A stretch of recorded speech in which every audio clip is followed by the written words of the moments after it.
ابرها وعده دادند تا شهر دلش را به باران بامداد بسپارد.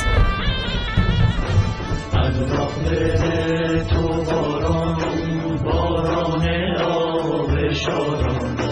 الله بده تو باران، باران آب شاران.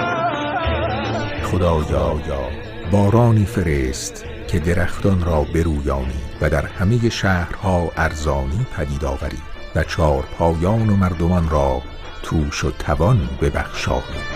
گندم به زیر خاکم از تشنگی هلاکم، دهقان کسی نچاکم. الله بده تو باران.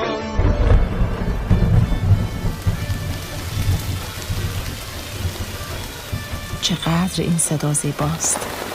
صدای رحمت، صدای برکت، صدای مهربانی خدا، صدای لطف آسمان، صدای میزبانی زمین. باران صدای خنده خداست. خداوندا بر محمد و خاندانش درود فرست و ما را از برکات آسمان ها و زمین روزی فرما که تو بر هر کار توانایی. یا رب حق احمد، یا شاهدی محمد. باران بده تو بیهد، یا رب بده تو باران. الله بده تو باران، باران آب شاران.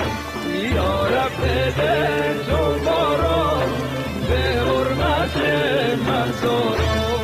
صحیفه سجادیه، دعای 19.